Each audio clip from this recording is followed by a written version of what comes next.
wanted to understand from the panelists out here is what's the ground reality? Where exactly we are as far as this digital disruption, digital transformation is concerned? What exactly needs to change for us to co-create that value, what we are looking at? The panelists, as you can see, interestingly, they have sat in a very interesting fashion. It's not lopsided. So we have the practitioners and the partners intermixed very, very beautifully out here. And it's not the us versus them. So that's a good start for the conversation. Let's straight dive into this, right from understanding what's in it for a CIO, what's in it for a business, how exactly the organization should be looking at these digital transformation initiatives. But before we even get onto those levels, and Andy, if I may pick your brains on this one, let me start with you, is file. I understand the concept, fine. I understand the idea. Fine, I understand that maybe I need to be initiating something which will have a long-term impact or whatever way it is. But for me to have an understanding, to develop an understanding of what exactly digital transformation means for me as a business, is something requires me to have some kind of an imagination, some kind of, I need to have that kind of clarity in my head. How do I even begin to have that? How do I apply it back to my business? All these concepts. It's an interesting question. I think probably the most fundamental thing that has to happen is change the dialogue. I think the reality in business now is that there's no individual in the company who's going to make you digital. I think the reality is that every facet of the business, whether it's finance, admin, HR, customer-facing people, the sales organization, your distribution channels, whatever, they're all part of the digital journey. And my sense is that any hope or aspiration that you have a CIO or a chief digital officer who's going to change the world for your company, I think is not the right thinking. I think we need to create the right vocabulary, the right dialogue that's going to happen with the stakeholders in the business. And I think we need to give them an opportunity to participate, to show ways in which digital can mean something for them. And I think if that dialogue starts to mature in an organization, you're well on the way to getting there, right? And I think just in terms of thinking, I mentioned this before, is that one of the things that is needed in digital is a culture of failure. And I don't mean that in the holistic sense. I mean the fact that digital comes out of learning. You need to give people the space to try things. You need to give people the space to demonstrate the possibilities and to fail in small ways, but you learn out of those failures. That's not a culture that is typical in the industrial era. People are afraid of failure, but somehow we need to give the space to do it in a way that is constructive. And I think for me, those are some of the key things that needs to see the shape and change. I think those companies who are getting it can feel comfortable in that type of dialogue. Right, perfect. Mr. Prakash, if I can bring you in onto this one, having heard what Andy was actually mentioning, and maybe extending it a little further as well. Now, while we understand this, while we need that kind of a little bit of maturity to start coming in, we have observed that, having said all of that, there are a lot of organizations which are still which still end up confusing digitization with digitalization, right? They end up confusing between the two, and they don't really, while Andy had put it articulated very well that it doesn't need to start from IT in that sense, but in most of the other places, that's the place where it begins. And then perhaps we are setting ourselves for failure, I don't know, but perhaps we are setting for a longer road than what it should be.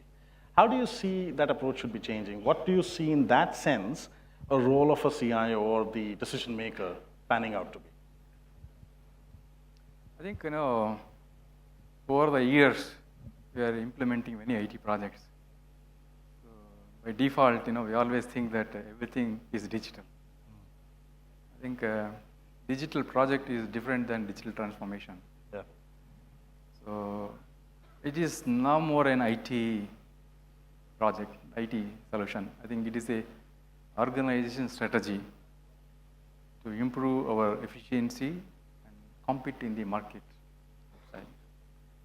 So from that point of view, I think we need to educate our senior executives and the board members. There are various ways we can educate them.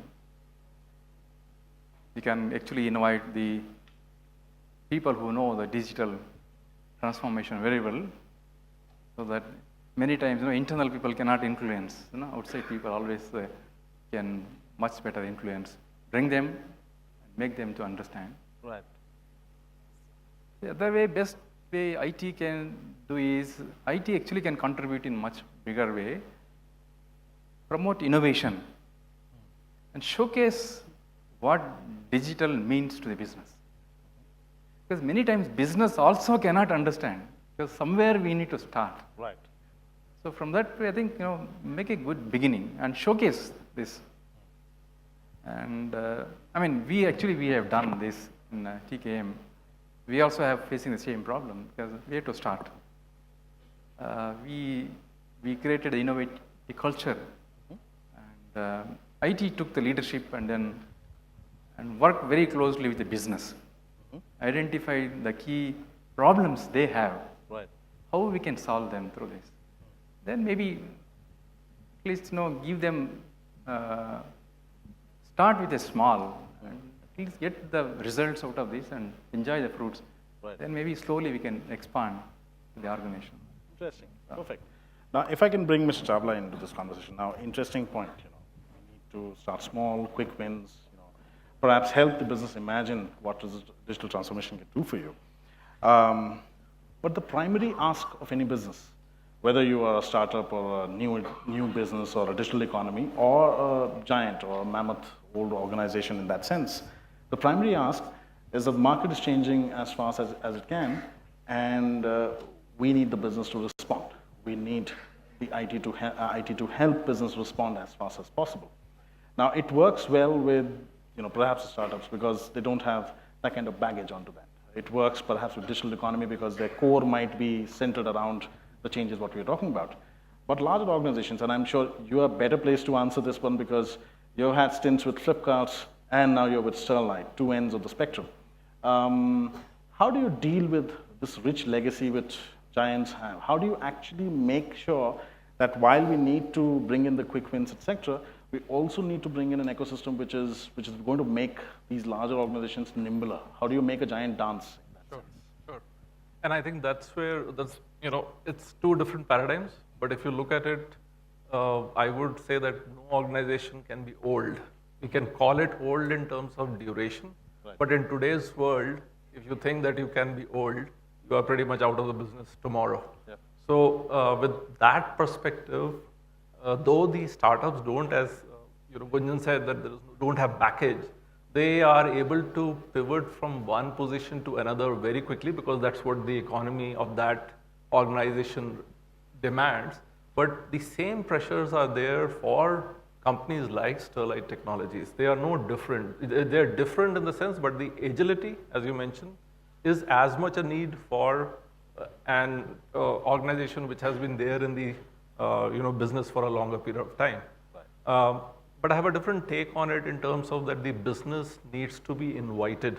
Today, in my view, business are on the same table as IT. There are no two different parts of this. I'll give an example of what is happening today, let's say with Sterlite Technologies. There is a Chief Transformation Officer, CTXO, who is sitting in the ExCo. And IT is then folding up as one of the arms under CTXO, which is a very different paradigm from what you would want IT to be pushing. Here, the idea is that the transformation involves technology. Correct. And as basic, and as I understand, most of you guys are IT and some business users, as basic as what typically a master data management program lies under the carpet, nibbling through many years, but not making any headway. That is the level of exposure is being brought into as complex, but a mundane work, which is perceived to be a mundane work because its end result is later. You are building a foundation for a real-time data. There are no massagers of data in between. so all those paradigms change. So the data is what is there in the system, is what you see real time. Correct. There is no gap in terms of, I said this or you said this. Whatever is there in the system is the eventuality. How do you bring them all together into that visibility? So your R&D team has to be as much part of it. Your operations team has to be as much part of it. Your sales team has to be part of it. Finance team has to be part of it. And then IT is just one more plug in it. So that Andy mentioned, right, all these departments come into picture for as simple as a program. And that's when the transformation happens. Correct. Perfect. Swastik, if I bring you in, and I need to share the mic with you. If I bring, and I think you guys planned to sit together, but we somehow disrupted that. Yeah, that was digital. We are leveraging ecosystem. So talking about the evolving ecosystem, talking about the velocity we need to bring in, it's no more big versus small. It's all about fast versus slow, right? And we heard the practitioner's point of view in that sense. How are we supposed to involve the stakeholders? How are we supposed to move forward? What's your point of view when you look at from a partner point of view, a partner perspective? How can you actually help close the loop? How can you actually take it forward, bring in that extensible fabric which is required for organizations to actually become nimbler? Right. So Gunjan, as you can see that when we talk about digital transformation, it's not just about a technology strategy. Yeah. It's about bringing people, process, and technology together within this particular fabric. And when you try to bring this, the ultimate agenda for us to basically to address the digital customers experience, how do I achieve and overachieve that experience, right? And when we do that, we need to look at our organization skill set metrics, what we have, what we need to develop, and what we don't have, and then identifying the right ecosystem partner who can enable me so that I can be having a better agility or time to market to address my business needs in a much more shorter time frame. And hence evaluation of your skill sets and identifying the right set of capabilities in your ecosystem makes a lot more important as a part of the strategy when you define for your digital transformation for your business and for your organization. Perfect. Can I pitch in Yeah, here? absolutely. So I think the speed part is, I think it's the fundamental thing. And speed, when I say you're not cooking the whole food, you are serving it in installments. Yeah. The quick wins. The quick wins, do it very quickly, very quickly. It has to be on a daily kind of rhythm where you are showing, and there is a communication part of it. Speed, you are moving, but if nobody knows about it, you are basically half your battle is gone, you're lost it. So the idea of speed and communicate, as there is no such thing as more communication. Right. Keep on talking about it. The more people hear about it, maybe repeatedly, but then it sinks in Yep. that this program is going, maybe I should talk to somebody about it. All that conversation then starts circulating. Perfect. And that's when it takes up more speed. Yeah, I believe that the collaboration is one of the key aspects that the communication and the collaboration. The more the collaboration is not just within the partners and the business, also within the organization. This collaboration should be there, which is a medium for all these communications and sharing of information and sharing of the success and failure, which will basically tune to the overall strategy success of your digital transformation. Perfect. Andy, you were anyway mentioning earlier, exactly the same stuff of how we should be allowed to fail. Sometimes that is exactly required to figure out what needs to be done, the quick wins, and move forward, all on that. Now, extending what Swastik was mentioning, the digital fabric in that sense, helping organization become extensible in that sense, and the role partners also play. But I know also for the fact that you have a little contrarian view to this, where the conversation should start, who should be spoken to first, and how it moves forward. Why don't you share that and tell us how businesses should be looking at it, where the conversation should begin? So, I know you're a very evil person. You're going to make me quote what I said last time. Essentially, stop talking. I'm an ex-journalist. Yeah, That's my job. So take a soundbite, the 5-second soundbite. So I said this for emphasis, right? So the point was... But that was very interesting, so I wanted to share. But stop talking to IT people, right? And what I meant by that is, in essence, IT people have a certain predisposition to technology. And, is it on? I think it was on. Hi? No, Yeah, it's no. better. I thought you could hear me anyway. So as I say, IT people have a certain predisposition to look at things from a pure technology perspective. And I think what's happening in business is not from a pure technology perspective. Technology is the tools that we use to solve business problems. And while IT is a key stakeholder in any business like anybody else, my sense is the richer dialogue comes from the conversation with the business people. I think Keshava-san said that thing about, it's cross-functional. It's about bringing people together. It's about understanding the dynamics in a particular business problem to solve it. So my emphasis is about don't talk to IT people because we're all IT people, right? We kind of think we get digital. But actually look at what's happening in the world. We don't get digital. The reality is some guy in Silicon Valley, some guy in China sat there with a brilliant business concept, changing the landscape of major industries. Uber, Airbnb, they go on, right? So those are small guys, innovative, who are completely breaking down any concept of how quickly you can run. By the way, I love Ajay's analogy about taste the menu, right? I love that. I mean, that's a perfect analogy. Look at, go and sample all the great things that you can see.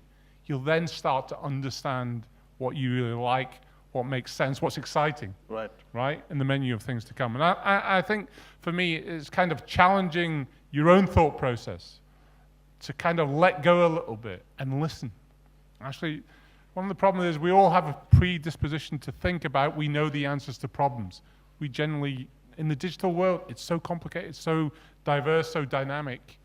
I kind of let go a little bit and listen. And I think actually then open up the opportunities. Lovely. I'm so glad I do this to you all the time. Just want to add, Andy is actually threatening all our position. So,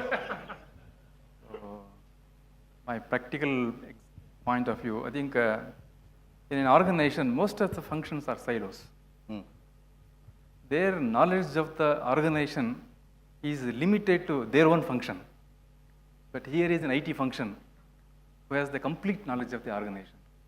There's no other best function within the organization except to talk to IT. But it is our responsibility to make that organization understands our capability. If we fall behind, no, my job is only project implementation, nobody will come to you. Today, I think business understanding of IT is much better than IT. I think we need to understand this situation, and then we need to change ourselves. Change has to come from IT, and then the whole organization will change. Absolutely, brilliant. Now, what do you think if that is the case, and CIOs need to go back and actually have that kind of conversations with their management, etc., and not just up. That needs to, and as Mr. Chawla was saying, you need to communicate. You need to communicate to the end users. You need to communicate with your own team. You need to actually bring in all the stakeholders. How they should be approaching this, in the sense, because we sometimes, vocabulary sometimes restrict us as well, the kind of stuff we're trying to say, and we, instead of talking in the language they understand, we might end up speaking in the language we are comfortable with. How CIOs or the decision makers should always keep that focus in mind that this is what I need, this approach rather than actually, this is a solution I bring to you. How do you do that? The other pitfall is the moment we speak about IT language to them, they don't come to us. They put a firewall. So it's better we have to talk their language. Right. Then how IT can become enabler to the organization. I think once we start business language, they think that we are part of the organization. Normally they think IT is not part of the organization. How do we make them to involve us at the early stage of the discussion? I think that is the change I think we need to bring. It is our responsibility. Off the mic before just we came on, and I think I remember you were mentioning something about there is a necessity that we should be actually stressing upon having cross-functional teams to actually necessitate that kind of collaboration. I think as I already said earlier also, one person cannot actually bring transformation to the organization. I think best way is to create a cross-functional team, and it's sponsored by the senior executives of the organization, so that the whole company's knowledge can come together. Then actually they can bring the transformation to the company. Right. Perfect. Got a Can I point add to to make? that communicate part a little bit more? Please. Let's peel the onion a little bit. When we are saying that we want to change the way we want to talk, let's put it in frameworks, right? All the organizations of, all the departments of an organization or people in general when you're talking in society, if you talk about you're talking to a person, people, right? After all, there are emotions attached to it, there are dogmas attached to it, personal agendas are involved, right? Department agendas are involved, that is people. So first, always, the idea should be you're talking to a person. Then there should be largely driven through a process frame. You are talking about processes. You are talking about, let's say, I don't want to talk about tool, but what are your use cases? What are you trying to solve? What are the KPIs which you want to deliver? So that brings in that process framework. Then comes the technology. I think that's the last part, important part, that doesn't go anywhere because that's what we bring to different options which we bring to the table. But these two, in that order, work out the best. And then we are talking the same language in general to the stakeholders and communicating. Correct. Absolutely. To add one more, I think the situation has come today that so much changes already happened. But do we have any choice not to change? I don't think there is any organization which says we cannot change. But the rate at which you can change, how much you can invest, what changes you can bring, how you can win the competition, it depends on the organization Exactly. and the need. Correct. Based So it's on not a that. question of if, it's a question of when, and, Yes, and how when. fast you react to it is what it is essential. Perfect. Now, if we have to start all of that, if you actually look at the spectrum, and Swastik, if I bring you in onto this one, while, okay, I'll understand what I need to start, how I need to start, what all I need to do is in terms of communication, etc.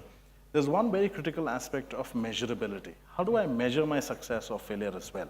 Right. This tasting the menu or tasting the, these quick wins, the essential part is, that forms the measurability in that sense. What's your take? What CIOs have been telling you? How's Intel reacting to that? Right. I mean, very, very interesting question. I think, this question must be there in everyone else's mind that, I have identified a kind of digital transformation strategy. I am working towards that. And how do I measure? And how do I measure success? Or what are the changes I need to bring in? Or what are the other modifications I need to do? So at Intel, what we follow is called as reverse mentoring, a process called reverse mentoring.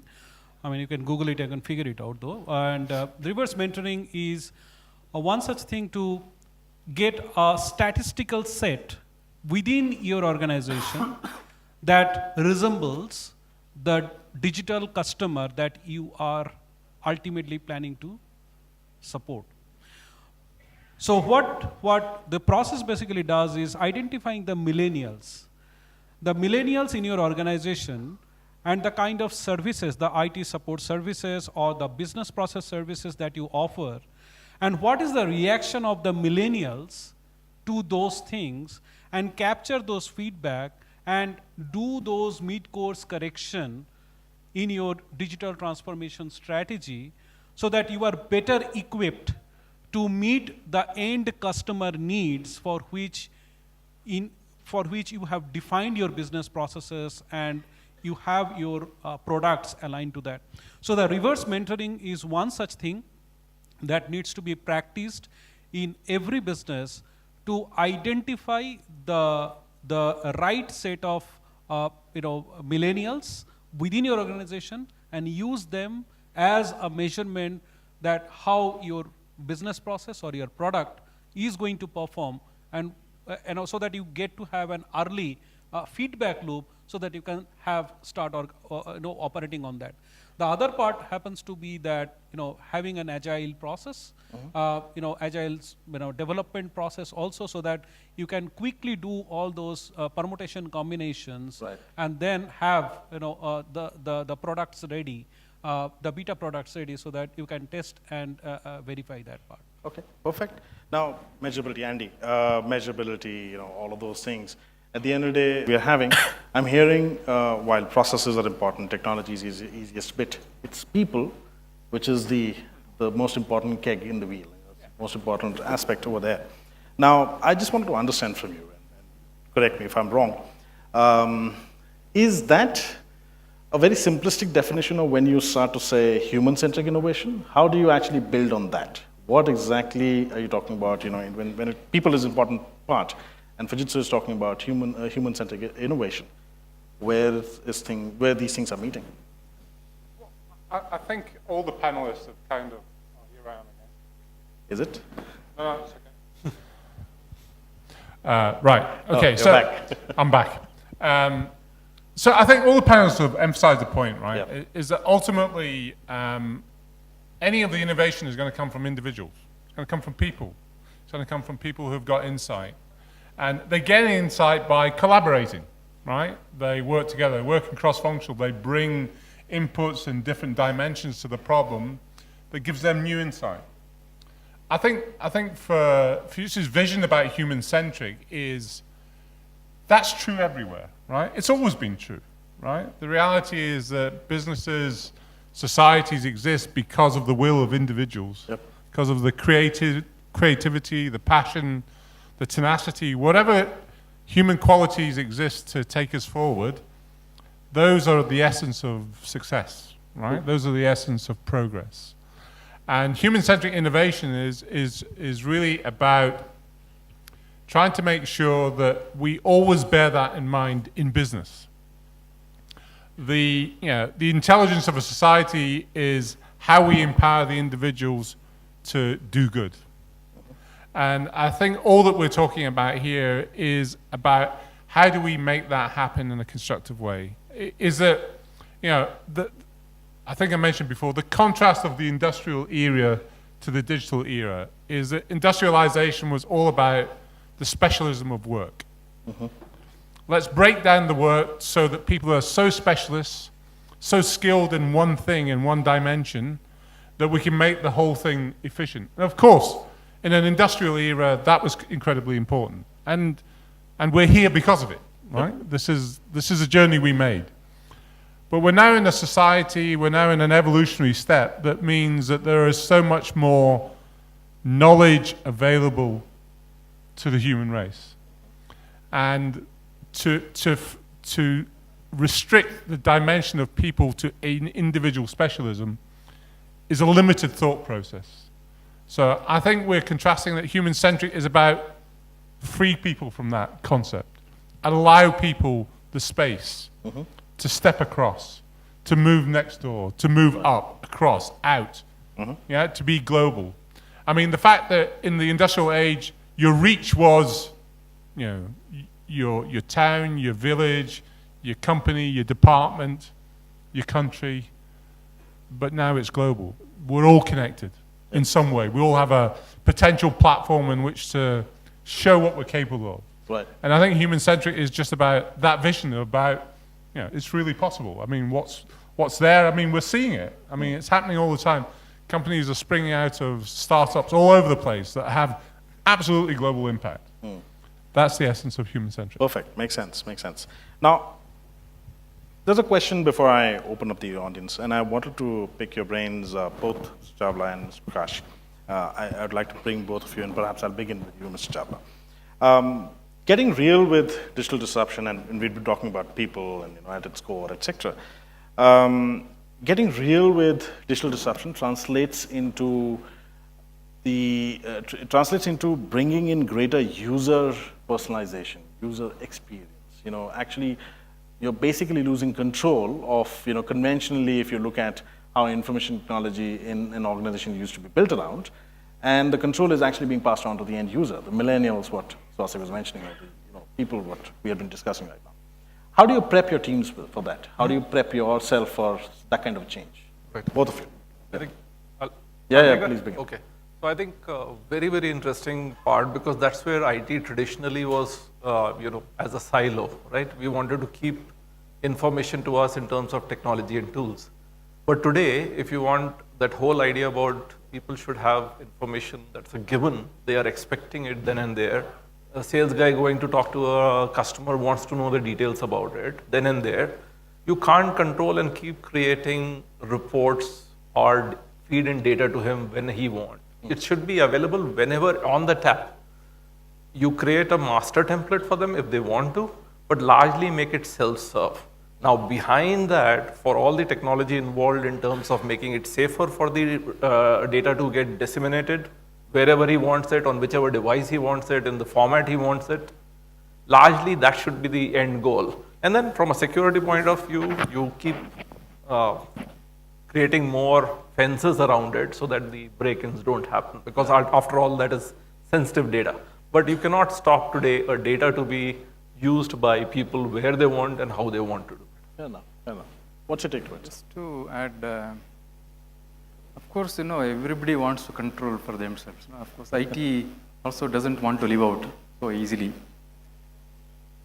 See, today, with the expectation from the users, if it is not integrating with the core systems, the users themselves actually can decide what they want.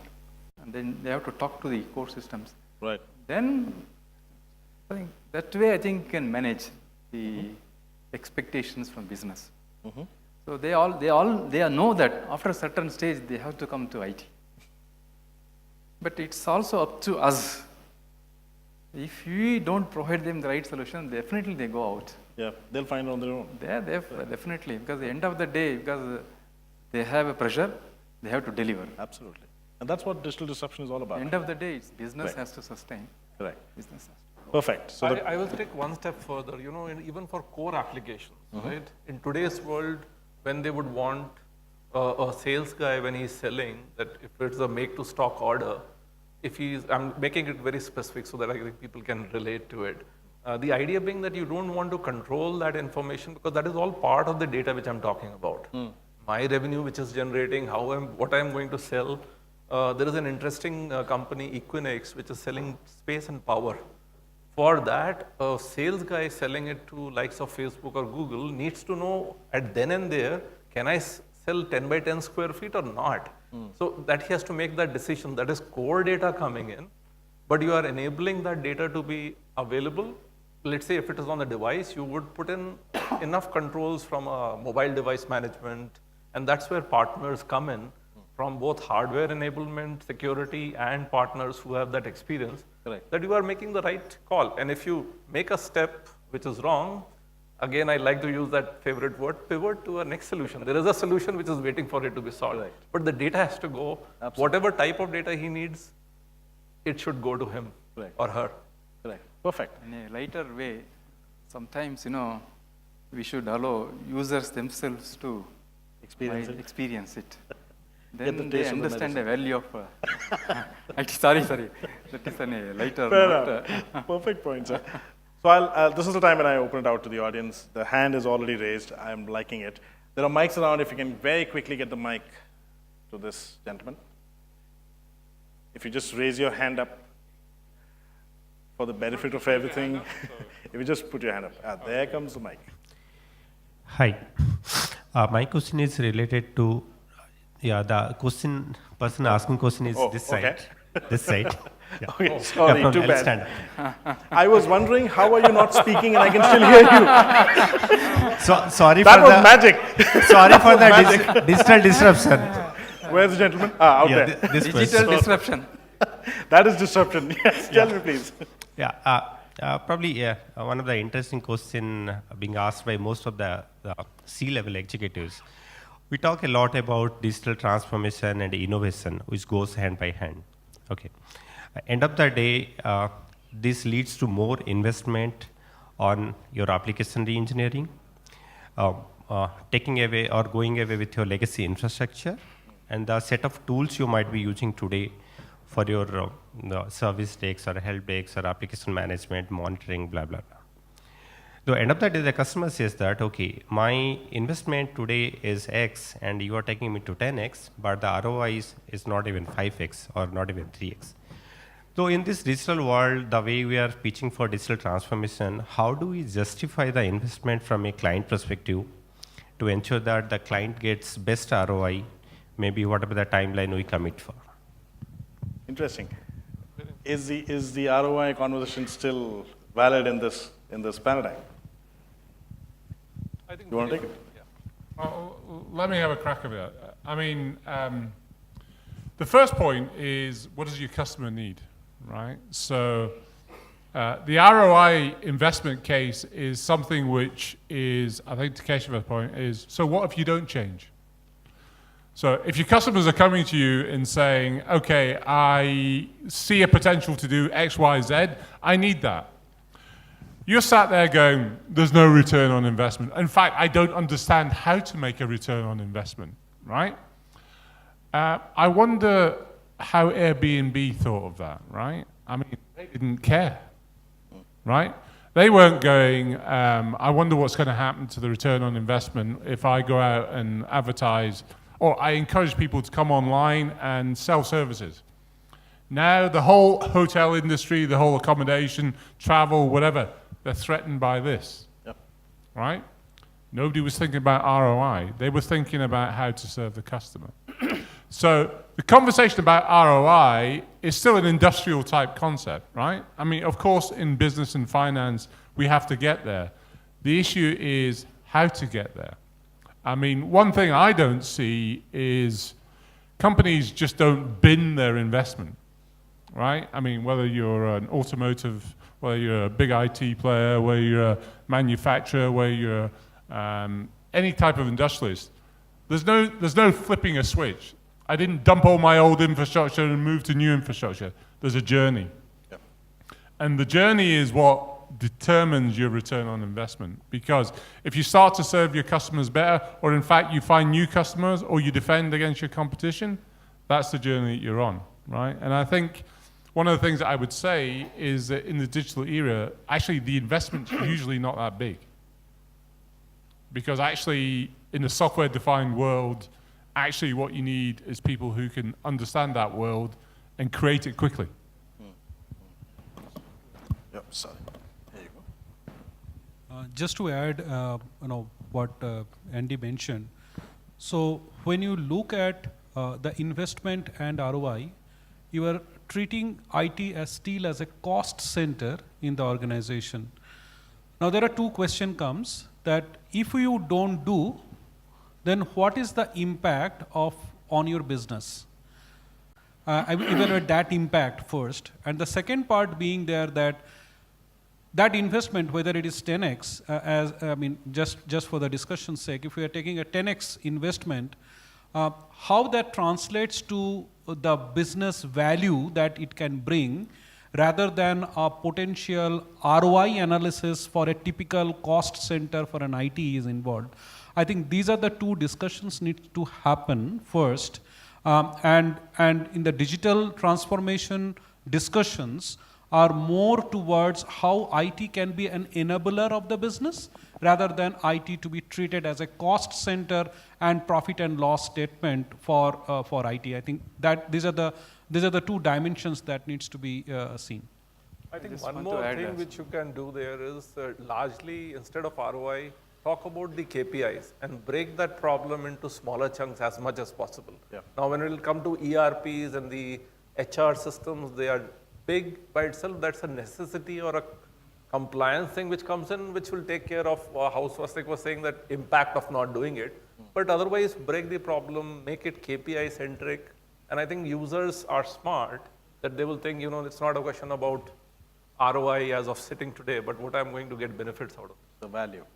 Right. I think I understand. I think ROI is the most sort of and required by especially CFO kind of thing. Because without that, they don't really approve. I think we need to differentiate between the core systems and non-core systems. Core system which fundamentally impacts the organization. Example I'll give you.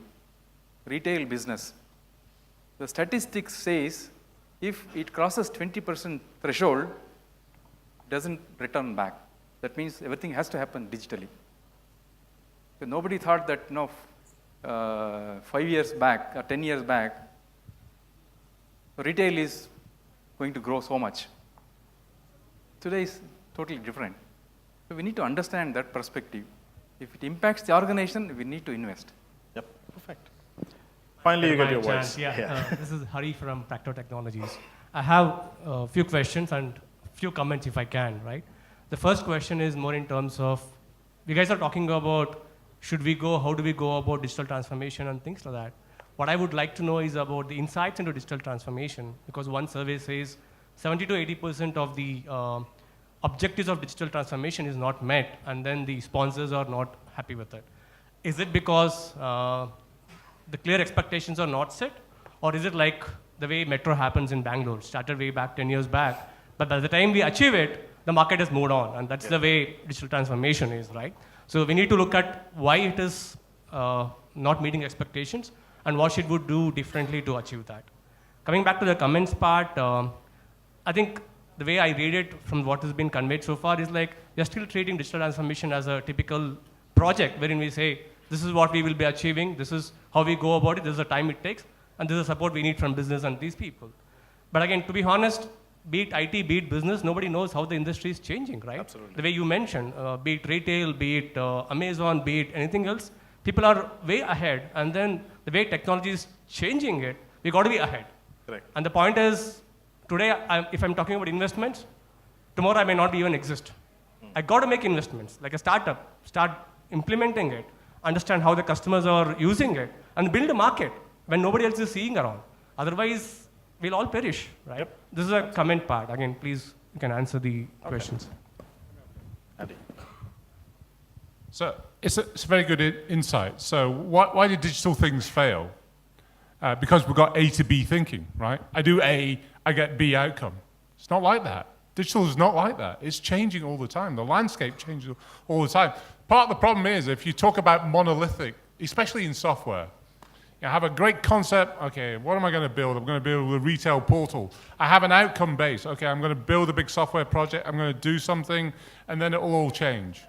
As you said, those things are big. By the time I've got there, the world moved on. Right? So my view is it's just about that whole ecosystem of incremental. You have to be agile. You have to adapt, and you have to do it quickly. So I think part of the problem is that I'm going to get myself in trouble again. But IT people think A to B. Oh, I've got a software project. I'm going to do this. Oh, yeah, you said you wanted this. I gave you that. Yeah, but those guys are now doing this, and this. Right? It moved. It already moved. The problem is if you have a mindset that, oh, yeah, it failed because, yeah, actually I wanted to sell to 10 million customers. I'm only selling to 1,000. Yeah, but actually the other, 9, they moved. They went left. Right? You thought they were going right. They went left. So I think it's all about that agility and to see the multi-dimensions of things and not to worry too much. I think part of the other thing is, the traditional big investment decisions it's rarely about what's really happening in digital. So, it's really small incremental things done quickly, testing them. Are they delivering value? If they're delivering value, find a way to enhance that value, move with that value, right? And I think for me that's the essence of some of the things that you're seeing is it has a bad reputation, but any innovation's like that in the beginning. There's a hype cycle, right? Most hype cycles are pretty uninspiring in the beginning, and they start to move really quickly.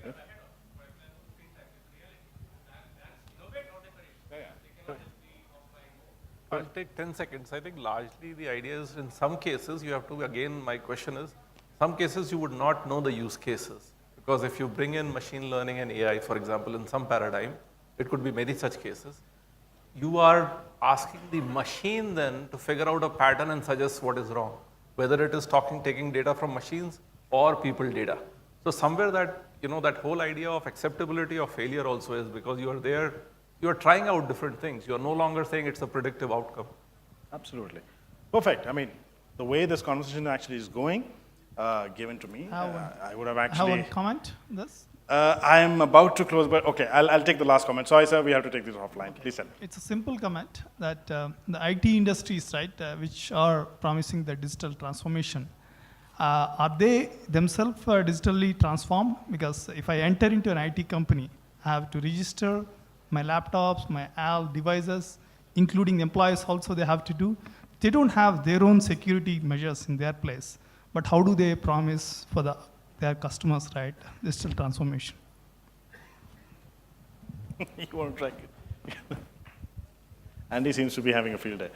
No, I'm happy to say that one. I mean, big IT companies are no more digitally transformed than any other business. I mean, the reality is that we're also challenged by some of the things, I'll take Fujitsu as an example, 160,000 employees, 150 countries around the world. You can't flip a switch and we're all digital, right? It's not going to happen. It's a journey. Everybody's come from a different point of view. And I just think that that realism has to apply. I think you have to, we all have a certain vision about the dynamics of the environment we work in, but there's all sorts of challenges, regulation, governments, movement of people, visas. These are all different challenges that we can't fix overnight. And I just think it's kind of like we're all on that journey. I think one of the things I like being in a Japanese company is there's a certain respect in tradition about humility. We don't have all the answers. And by the way, we may have a vision for things, but it's a vision. We're not there yet. We have to go on that journey. And I think the more that IT companies kind of own up and co-creation, it's about co-creation. Because by the way, we don't have all the answers. Perfect. And the fact is, if they don't change, they may not even survive. Correct. This is applicable to them also. Correct. So I was saying that, the kind of, sorry, I have to stop this. I know the conversation has going on really well and the kind of, discussion we have been having out here. I would urge you to take the questions offline, but in a nutshell, if I can actually bring it down, as you rightly said, this is not a question of if, it's a question of when. It's all about fast versus slow, how fast you actually start to react to it. It's all about, stop thinking in a very structured manner, if you will, in that sense. I mean, while you need to have a structure, you need to have vision, etc., but you need to be prepared to think from the left field, see where things are coming from or may not come from. And it's all about, it's largely about how do you deal with people in this entire process of, getting things together as well. Correct me if I'm wrong. And at the end, you need to not only, as I said, gentlemen said, taste the menu, quickly move on to it. You need to know how to measure it effectively as well. And have the stomach to pivot, have the stomach to fail and move forward.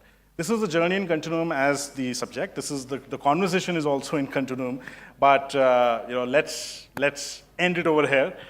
This has been a great conversation. Give a big round of applause to the panelists out here. And with this, I'll hand it over to Kavya. Thank you.